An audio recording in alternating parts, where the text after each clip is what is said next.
Next topic is refraction through a prism. तो मान लेते हैं इस प्रिज्म में से इस तरह से एक सिंगल रे ऑफ लाइट हम क्या कर रहे हैं, इंसिडेंट कर रहे हैं, पास करवा रहे हैं उसके बीच में से। And this is not the white light, let's say, because otherwise it will split into 7 colours.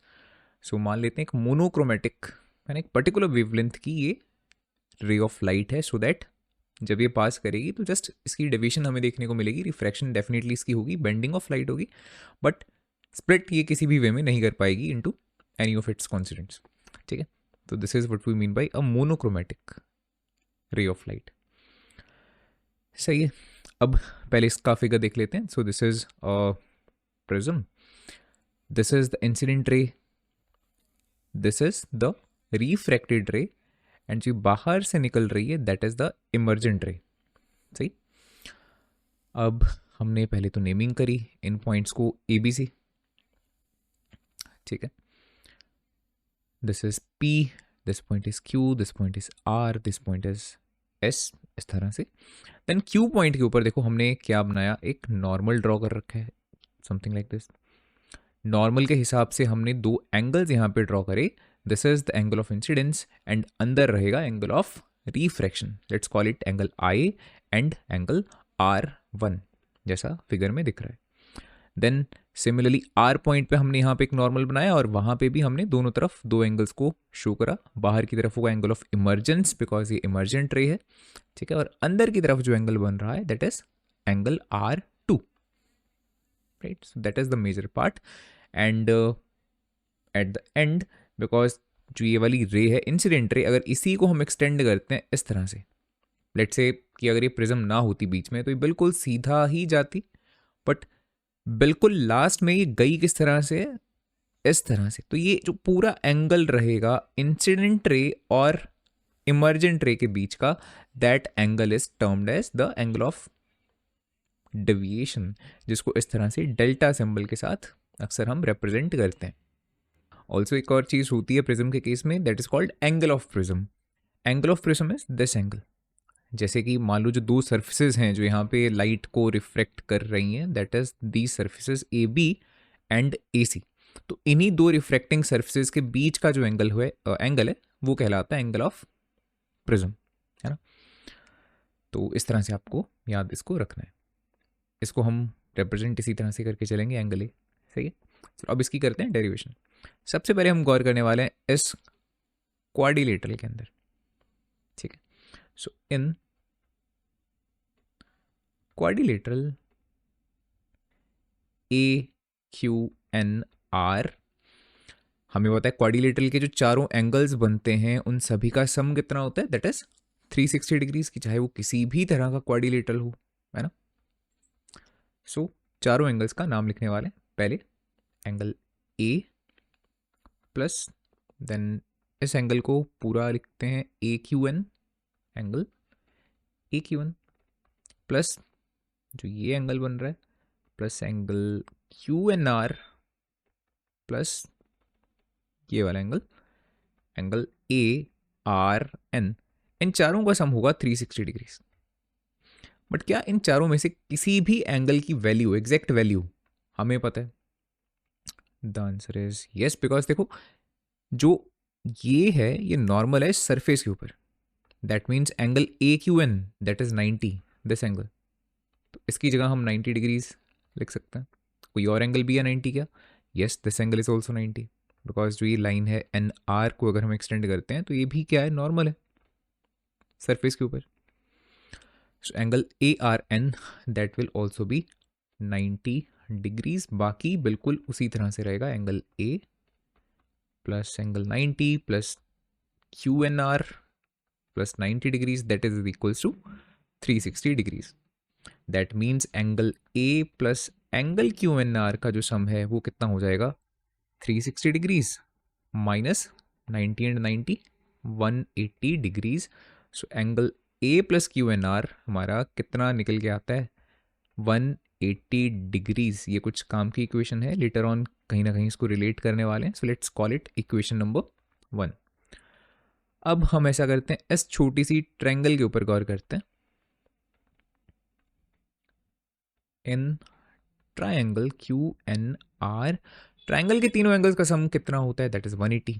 That means angle R1 plus angle QNR plus angle R2 that is equals to 180 degrees. ठीक है, let's call it equation number 2. Because दोनों equations में हम देख रहे हैं जो right side है वो बिल्कुल क्या है, सेम है.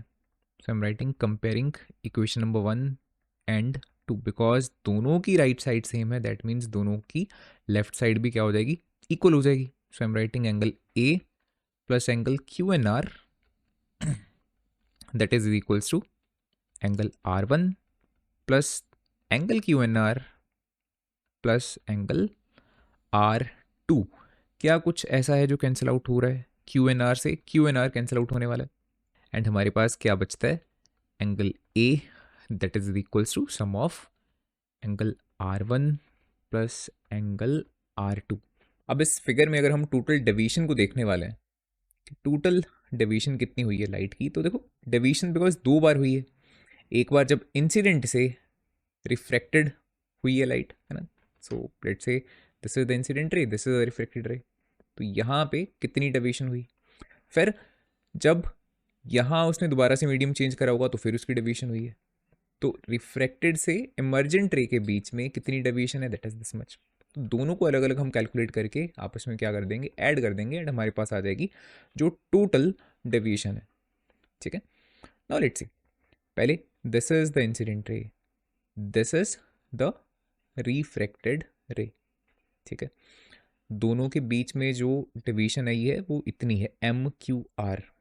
एंड ये होगी कितनी, गौर करते हैं बिकॉज ये वाला एंगल I है तो वर्टिकली ऑपोजिट एंगल्स की वजह से पूरा एंगल भी I होगा, बट उसमें से नीचे वाला सिर्फ R1 माइनस करेंगे तो ये जो डिवीजन है ये कितनी बचेगी, I माइनस R1. ठीक है, तो ये हो गया I माइनस R1. सिमिलरली अब देखते हैं कि जब लाइट इस प्रिज्म से बाहर निकल रही है तो उसकी कितनी डेविएशन हुई है. सो रिफ्रैक्टेड से इमर्जेंट रे में कितनी डेविएशन हुई. अगर लाइट बिल्कुल सीधा जाती तो इस तरह से जाती, इमर्ज हुई है इस तरह से, so this much angle we want, है ना. यहाँ भी कुछ वैसे ही करने वाले हैं. अगर ये एंगल R2 है तो इसी को एक्सटेंड किया और ये एंगल भी कितना होगा, R2 होगा, वर्टिकली ऑपोजिट एंगल्स हैं. एंड E में से, पूरे E में से ऊपर वाला अगर R2 माइनस करेंगे तो नीचे वाला एंगल कितना बचेगा, E माइनस R2. तो इसको यहाँ लिख दिया E माइनस R2. ठीक है, दैट मीन्स इसको सिंप्लीफाई करके जो हमारा टोटल डेविएशन है delta that becomes I plus E minus R1 minus R2. ठीक है, और it can be written as I plus E minus, common ले लिया और यहाँ बचेगा R1 प्लस R2. अब देखो R1 प्लस R2 हम ऑलरेडी देख चुके हैं कितना है, that is equals to angle A. That means अगर मैं इसको यहाँ पुट कर देता हूँ R1 प्लस R2 की जगह A लिख देता हूँ तो मेरा रिजल्ट कितना बन जाएगा, total deviation that is equals to I plus E minus A. And this is our final result of the total deviation. Total deviation, ठीक है, लाइट कितनी डेविएट हुई है. टोटल डेविएशन का मतलब है इंसिडेंट से हम इमर्जेंट रे की बात कर रहे हैं कि इतने एंगल से चेंज आया है इंसिडेंट और इमर्जेंट रे में. हमारा अगला रिलेशन जिसे हम प्रूव करना चाहते हैं that is also very important from the examination point of view, that is this mu which is the refractive index of the prism that is equals to sine of A plus delta minimum divided by 2 divided by sine A by 2. अभी delta minimum जो इसको लिखा है delta M, इसका मतलब क्या है, तो इसको पहले तो इस ग्राफ की हेल्प से ही समझते हैं कि अगर हम क्या करते हैं कि प्रिज्म को मान लेते हैं इस तरह से रखा, इंसिडेंट रे यहाँ पे हमने इस तरह से फॉल करवाई, राइट. एंड लेट्स से इस पर्टिकुलर पॉइंट पे जैसे जो नॉर्मल रहेगा it will be something like this. Angle of incidence हमने देखा कितने डिग्रीज का है एंड उस एंगल ऑफ इंसिडेंस के हिसाब से हमने डेविएशन जो अल्टीमेट हो रही है डेल्टा, इन दो क्वांटिटीज को आपस में प्लॉट करा इस ग्राफ में. ठीक है, आई को और डेल्टा. तो इस तरफ आपने एंगल ऑफ इंसिडेंस को लिखा, इस तरफ एंगल ऑफ डेविएशन को लिखा एंड आपने धीरे धीरे क्या करा, पहले बहुत कम एंगल ऑफ इंसिडेंस रखा, फिर धीरे धीरे लेट से या तो इंसिडेंट रे को इस तरह से एडजस्ट करते जाओ, है ना, प्रिज्म को बिल्कुल वैसे ही रख दो, या ऐसा कर सकते हो कि लाइट को बिल्कुल फिक्स रख लो, इंसिडेंट लाइट को, और प्रिज्म को घुमाते जाओ, किसी भी एक चीज़ को आप शिफ्ट करते जाओ सो दैट जो एंगल ऑफ इंसिडेंस है वो चेंज होता जाए। तो क्या आप ऑब्जर्व करोगे, एक्सपेरिमेंटली आप इस चीज़ को ऑब्जर्व करते हो कि जैसे जैसे एंगल ऑफ इंसिडेंस बढ़ता है वैसे वैसे वैसे एंगल ऑफ डेविएशन कम होती जाती है ना। यहाँ पे आप देख रहे हो प्लॉट कुछ इसी तरह से कर रखा है, जैसे जैसे एंगल ऑफ इंसिडेंस बढ़ रहा है, जैसे जैसे आप राइट की तरफ आते जा रहे हो, डेविएशन कम होती जा रही है, नीचे की तरफ आ रहा है ग्राफ, फिर करते करते करते बहुत ही मिनिमम वैल्यू आपको देखने को मिल रही है यहाँ पे, ठीक है, that is the minimum value of the angle of deviation, उससे कम एंगल ऑफ डेविएशन आपको देखने को नहीं मिल रही है। एंड इंटरेस्टिंगली अगर उसके बाद और आप एंगल ऑफ इंसिडेंस को बढ़ाते हो, फिर उल्टा होना शुरू हो जाता है, फिर एंगल ऑफ डेविएशन फिर से बढ़ना शुरू कर देता है। So main thing is this कि there is a one particular value of the minimum deviation, जिसे हम क्या बोलते हैं, डेल्टा एम बोलते हैं, ठीक है। एंड इस चीज़ को एक्सपेरिमेंटली बहुत अच्छे से परफॉर्म करके देखा जा सकता है।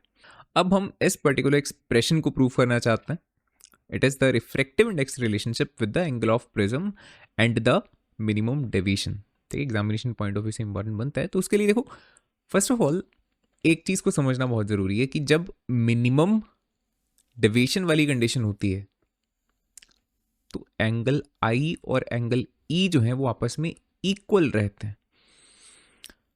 इस चीज़ को समझना काफ़ी आसान हो जाएगा अगर हम इस ग्राफ को जानते हैं, ठीक है। इस ग्राफ को आपको माइंड में रखना है कि इस तरह से angle of incidence and angle of deviation vary कर रहे हैं, and there is only one angle of incidence जिस पे जो एंगल ऑफ डेविएशन है वो क्या है, मिनिमम वैल्यू को एक्वायर कर रहा है।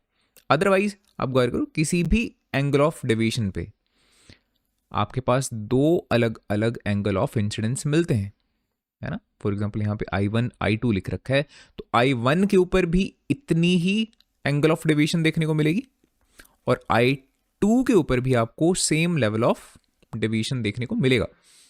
सिर्फ ये जो वैल्यू है दैट इज यूनिक वैल्यू, ठीक है, ये इकलौती वैल्यू है जिसको हम डेल्टा एम बोल रहे हैं, the minimum value of deviation, उसके लिए angle of incidence will hold a unique value and that can be seen experimentally, ठीक है।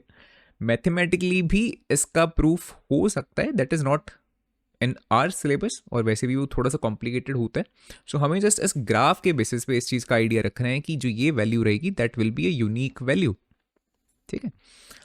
अब ये कैसे बोलें कि जो एंगल आई है और एंगल ई है वो मिनिमम डेविएशन की कंडीशन के लिए आपस में इक्वल होते हैं, तो पहले मान लेते हैं कि नहीं होते, है ना। तो कुछ केसेस ले लेते हैं कि मान लेते हैं जो एंगल ऑफ प्रिज्म है that is 60 degrees, angle of incidence कुछ भी मान लेते हैं 37 डिग्रीज, और मान लेते हैं जो एंगल ऑफ इमरजेंस यहाँ पे आ रहा है दैट इज लेट से 38 या 39 डिग्रीज, लेट से कुछ इस तरह का हमने मान लिया। अब जो ये हमने रिलेशनशिप अभी प्रूफ करा पीछे, डेल्टा यहाँ लिखे, delta is equals to I plus E minus angle of prism. तो चलो अब ये देखो कि मिनिमम मान लेते हैं कि इस बार जो ये प्रिज्म रखी हुई है ना, ये मिनिमम डिवीजन वाली ही कंडीशन में रखी हुई है, सारा जो एंगल्स शो कर रखे हैं मिनिमम डिवीजन के लिए ही शो कर रखे हैं, लेट से। तो डेल्टा एम जो है वो कितना हो गया, I angle of incidence is 37 degrees plus 39 degrees minus 60 degrees, इस तरह से निकालेंगे, आपस में ऐड करेंगे तो ये कितना होएगा 30 एंड 30 60, 60 में से 60 कट जाएगा और सिर्फ बचेगा 9 + 7 दैट मीन्स 16 डिग्रीज, ठीक है। This much is the angle of deviation, let से मैं अपनी तरफ से कुछ वैल्यूज को ये यहाँ पे लेके चल रहा हूँ। So this is the minimum deviation, और ये किस एंगल ऑफ इंसिडेंस के लिए आया, this is at angle I is equals to जो हमने लिखा 37 डिग्रीज इतना, ठीक है।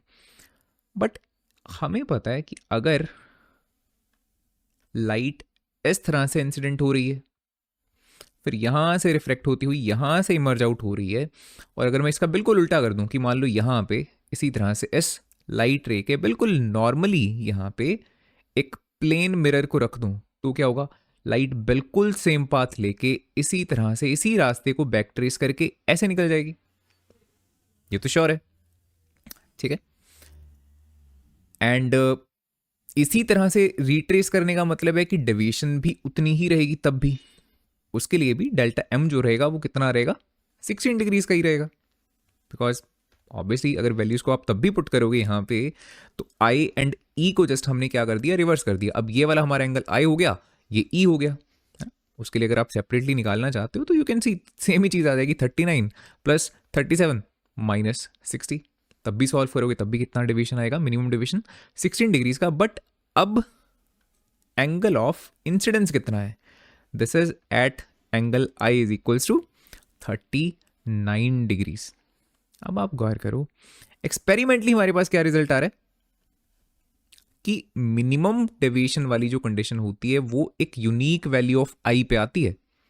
बट यहां पे अगर अलग अलग एंगल आई और एंगल ई की वैल्यूज हम कंसिडर करते हैं तो आप देख रहे हो ना क्या यहाँ पे गड़बड़ हो रही है कि मिनिमम कंडीशन भी दो अलग अलग एंगल ऑफ इंसिडेंस पे आ रही है, 37 के ऊपर भी और 39 के ऊपर भी, जिसको हमने एक्सपेरिमेंटली तो ऐसा देखा नहीं, ठीक है।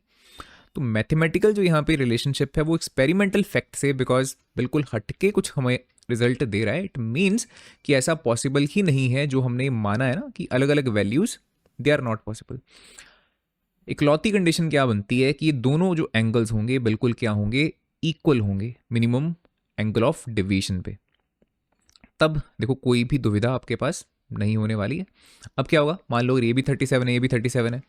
पहले लाइट अगर इधर से इस तरह से आ रही है, P से S की तरफ जा रही है, तब आप क्या करोगे, 37 प्लस 37 माइनस 60, ठीक है। और आपके पास 14 डिग्रीज की वैल्यू आएगी at angle of incidence is equals to 37 degrees.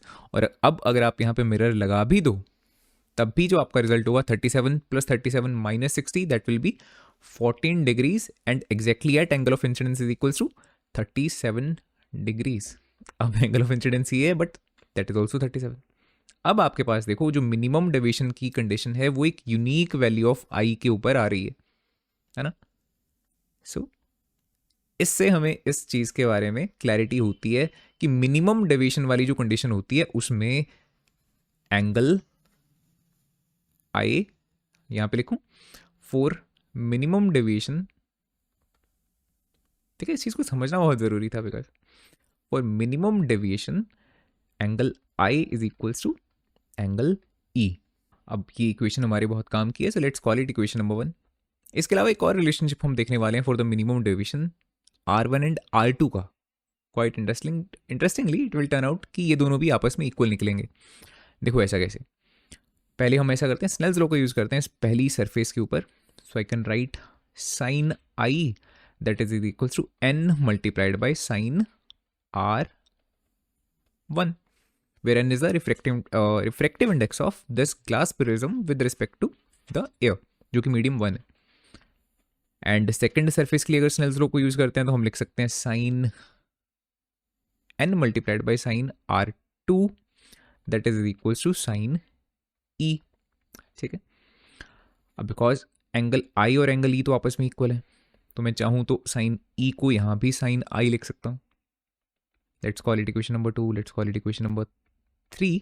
By the way equation देने की जरूरत नहीं है बिकॉज इस पार्ट को आप एग्जाम में नहीं लिखने वाले हो, बिकॉज डायरेक्टली हम क्या करने वाले हैं, एंगल R1 और R2 को लिख के चलने वाले हैं। बिकॉज अदरवाइज जो डेरिवेशन है बहुत ही ज़्यादा लंबी हो जाती है और बुक्स में इस चीज़ को शो करा भी नहीं हुआ, डायरेक्टली लिखा होगा R1 एंड R2 इक्वल हैं, बट जस्ट मैं यहाँ पे शो कर रहा हूँ कि वो क्यों इक्वल है, ठीक है। अब अगर आप इनको कंपेयर करते हो, ये साइड और ये साइड साइन आई है, दैट मीन्स अगर मैं कंपेयर करूंगा तो ये और ये भी आपस में क्या आ जाएंगे, इक्वल आ जाएंगे, है ना। जैसे हम कहते हैं दोनों की एक साइड इक्वल है तो दूसरी साइड मस्ट ऑल्सो भी इक्वल। सो मैं लिख सकता हूँ दोनों को कंपेयर करके n multiplied by sine R1 is equals to n multiplied by sine R2। n से n गया, that means sine R1 is equals to sine R2, that means R1 is equals to R2। Because वैसे भी जो angles हैं R1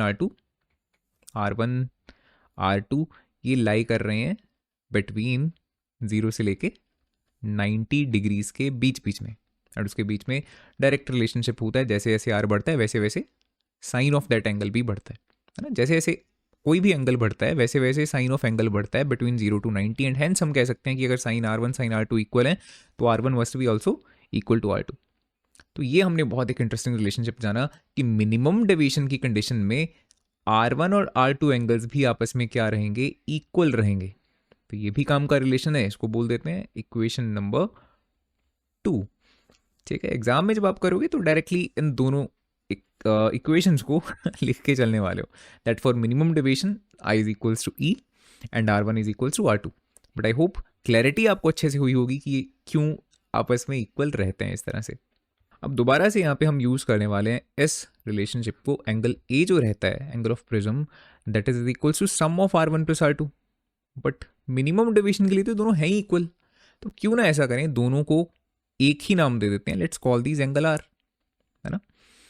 दोनों को हमने एक ही नाम दे दिया, दैट मीन्स ये हो जाएगा ट्वाइस ऑफ एंगल आर। ठीक है, तो जब भी अब हमें एंगल ए की वैल्यू यूज़ करनी पड़ेगी तो हम लिख सकते हैं ट्वाइस ऑफ एंगल आर, या फिर अगर एंगल आर की वैल्यू यूज़ करनी पड़ेगी तो हम लिख सकते हैं एंगल ए डिवाइडेड बाई 2।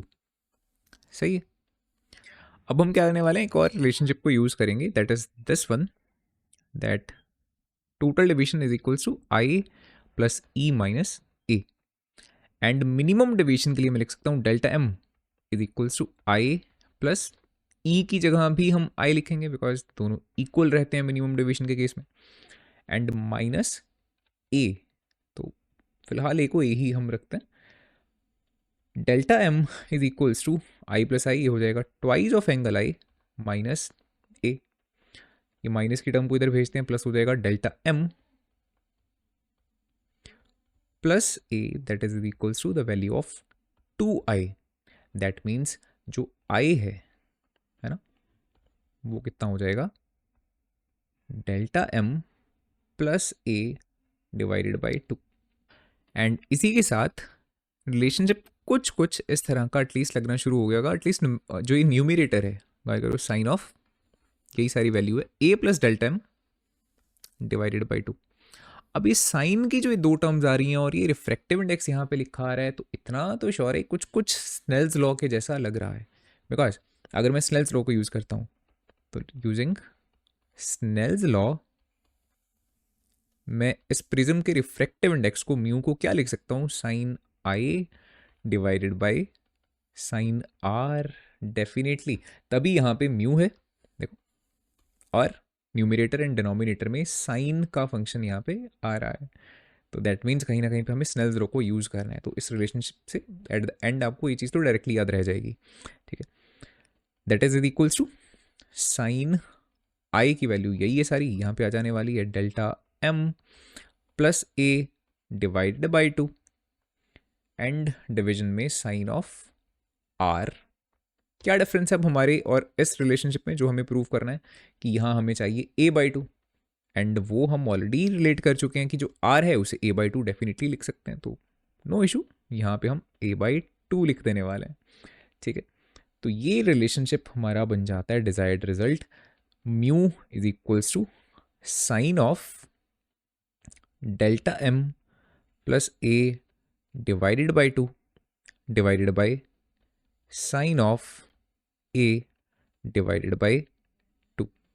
ठीक है, तो अगर हमारे पास एंगल ऑफ प्रिज्म है, अगर हमारे पास उसके लिए एक्सपेरिमेंटली जब हम परफॉर्म करेंगे तो वहाँ से डेल्टा एम हमें पता है, तो दोनों वैल्यूज़ को इस पर्टिकुलर एक्सप्रेशन में पुट करके हमारे पास उस मटेरियल का रिफ्रैक्टिव इंडेक्स भी बहुत आसानी से कैलकुलेट किया जा सकता है। अगला टॉपिक है deviation through a prism of a small angle. अगर एक इस तरह की प्रिज्म है जिसका जो एंगल ऑफ प्रिज्म है बहुत छोटा है, प्रैक्टिकल पर्पसेस के लिए मान के चलेंगे 10 डिग्री से भी छोटा है, तो ये एक्सप्रेशन कुछ इस तरह से होल्ड करता है, angle of deviation is equals to angle of prism multiplied by refractive index minus 1। तो इसको हमें प्रूव करना है, सो लेट्स सी किस तरह से इसको डिराइव करेंगे। फर्स्टली इस इंटरफेस पे, at interface A B using the Snell's law. ठीक है, स्नेल्स लॉ को अगर हम यूज करते हैं तो हमारे पास देखो क्या रिजल्ट आएगा, sine I is equals to refractive index मान लेते हैं अगर म्यू है इस प्रिज्म का, तो mu multiplied by sine R1 है ना, ये एंगल अंदर वाला जो एंगल है दैट इज R1। अब अगर एंगल ऑफ प्रिज्म छोटा है तो कॉन्सिक्वेंटली जितने भी अंदर एंगल्स बन रहे हैं आई R1 R2 E delta, they will all be very very small. And for the small angles हमें पता है थीटा और साइन थीटा आपस में काफ़ी इक्वल होते हैं, ठीक है। So using small angle approximation, using small angle approximation, जहाँ भी साइन थीटा आएगा हम उसको थीटा ही मान के चलेंगे, ठीक है। दैट मीन्स साइन आई को आई मान के चलेंगे, that is equals to mu multiplied by sine R1 को R1 ही मान के चलने वाले हैं। So that is the equation number 1। Similarly अगला इंटरफेस लेते हैं एट इंटरफेस AC, वहां पे भी हम सेम काम करने वाले हैं यूजिंग स्नेल्स लॉ, ठीक है। एंड मैं डायरेक्टली यहाँ पे स्मॉल एंगल अप्रोक्सीमेशन को यूज़ करके क्या रिजल्ट बनेगा सीधा वही लिख रहा हूँ, बिकॉज यहाँ पे आता mu multiplied by sine of R2, तो मैं उसको डायरेक्टली R2 कर रहा हूँ, mu into R2 that is equals to, यहाँ आता है साइन ऑफ एंगल E, तो यहाँ पे मैं डायरेक्टली लिख रहा हूँ एंगल E, ठीक है। Let's call it equation number 2। चलो अब हम क्या करते हैं, as we know, because relate करना चाहता हूँ मैं आई और ई को, तो as we know that angle of deviation is equals to, जो हमें यहाँ पे बेसिकली चाहिए, that is equals to I plus E minus A, ये एक्सप्रेशन होता है ना। तो अगर मैं वैल्यूज़ को पुट करता हूँ, आई की वैल्यू मेरे पास है, ई की वैल्यू मेरे पास है, तो इन दोनों चीज़ों की वैल्यूज़ को हम पुट करते हैं एंड लेट्स सी क्या मिलेगा। Let's see on the next page, delta is equals to I है म्यू R1, ई है म्यू R2 माइनस ए, इसको फिलहाल ऐसे ही लिख के देखते हैं, delta that is equals to mu आ रहा है कॉमन, यहाँ बच रहा है R1 प्लस R2 माइनस ए, ठीक है।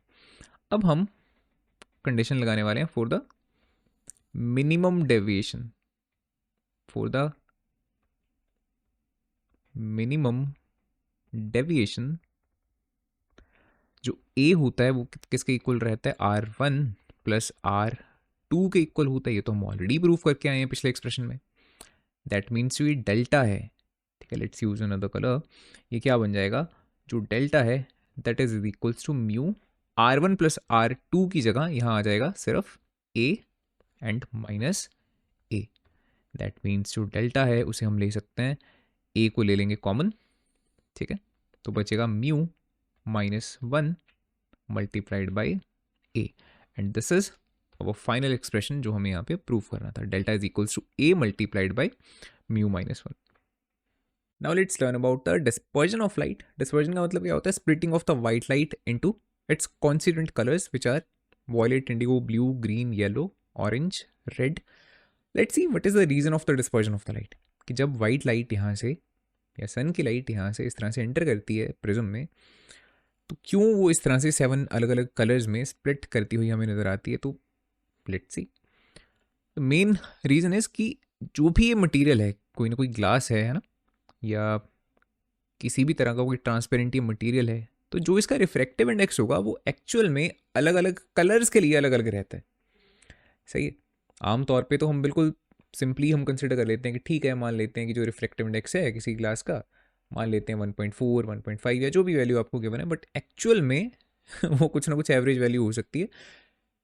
हर एक कलर के लिए जो वैल्यू रहेगी रिफ्रैक्टिव इंडेक्स की, that will be slightly different, ठीक है। किसी के लिए कम, किसी के लिए और ज़्यादा, किसी के लिए और ज़्यादा। एंड जो ये रिलेशनशिप है वो हमें दिया है कॉची ने, राइट। दैट इज कि जो रिफ्रैक्टिव इंडेक्स है किसी भी मीडियम का, ट्रांसपेरेंट मीडियम का, that is something like this, A plus B by lambda raise to power 2 plus C divided by lambda raise to power 4। जो ये लेमडा है that is equal to the wavelength of the light of a particular colour. ठीक है, lambda हर एक colour का अलग होता है। अब अगर मैं कलर्स को लिखता हूँ violet, indigo, blue, green, yellow, orange, red, तो वेवलेंथ इस डायरेक्शन में क्या कर रही है, बढ़ रही है। रेड की वेवलेंथ सबसे ज़्यादा होती है, वायलेट कलर की वेवलेंथ सबसे कम होती है। एंड इस रिलेशनशिप से अगर हम देखें कि अगर वेवलेंथ ज़्यादा होगी तो ये जो फैक्टर है बी बाई लेमडा स्क्वायर का, ये छोटा होगा एंड हेंस रिफ्रैक्टिव इंडेक्स छोटा होगा। That means refractive index wavelength के बिल्कुल उल्टा है। रेड का जो रिफ्रैक्टिव इंडेक्स होगा, रेड कलर के लिए जो मीडियम का रिफ्रैक्टिव इंडेक्स होगा वो सबसे कम होगा। या मैं ऐसा कहूँ, अगर वेवलेंथ इस डायरेक्शन में बढ़ रही है तो रिफ्रैक्टिव इंडेक्स इस डायरेक्शन में बढ़ रहा होगा, है ना। इसी को एक्सप्रेशन फॉर्म में अगर हम लिखना चाहें तो क्या लिखेंगे, वेवलेंथ जो रेड की है वो ज़्यादा है वेवलेंथ ऑफ वॉयलेट, बट जो रिफ्रैक्टिव इंडेक्स है वॉयलेट का वो ज़्यादा होगा as compare to refractive index of the red colour. अब अगर बिल्कुल एक सिंपल सा केस लेते हैं कि हमारे पास एक ऐसी प्रिज्म है जिसका एंगल ऑफ प्रिज्म बहुत छोटा है, ठीक है, तो उसके लिए इस एक्सप्रेशन को हम लिख सकते हैं। So let's see, for a prism with small angle, हम एंगल ऑफ डेविएशन को किस तरह से लिख सकते हैं, ए मल्टीप्लाइड बाई म्यू माइनस 1। अब जैसा हमने यहाँ पे लिखा, मैं इसको यहाँ भी लिख रहा हूँ, रिफ्रैक्टिव इंडेक्स वॉयलेट का ज़्यादा है रिफ्रैक्टिव इंडेक्स ऑफ रेड से।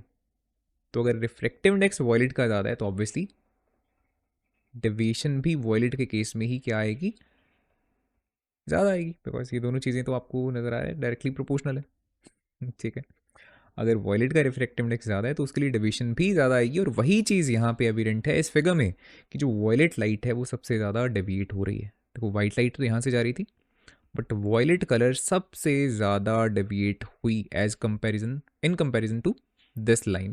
ठीक है, इतनी ज़्यादा डेविएशन आ रही है वॉयलेट में, जबकि रेड जो कलर है वो सबसे कम यहाँ पे बेंड हो रहा है, उसकी डेविएशन सबसे कम आ रही है। ठीक है, तो उसका रिलेशनशिप हमें इस एक्सप्रेशन और इस एक्सप्रेशन से क्लियर होता है कि ऐसा क्यों हो रहा है। And that is the actual reason कि लाइट एक्चुअल में 7 अलग अलग कलर्स में स्प्लिट कर जाती है, बिकॉज हर कलर के लिए अलग अलग वैल्यू ऑफ डेविएशन आपको देखने को मिलती है ना। रेड कम डेविएट होती है, ऑरेंज और ज़्यादा डेविएट हो जाती है, वॉयलेट सबसे ज़्यादा डेविएशन होती है, इसीलिए अलग अलग कलर्स हमें इस तरह से देखने को मिलते हैं। मान के चलो अगर ऐसा ना होता, सारे कलर्स की डेविएशन इक्वल होती, तो सारे कलर्स एक ही जगह पे आते एंड हमें वाइट लाइट ही दिखती। ठीक है, so that is the reason behind the dispersion of light.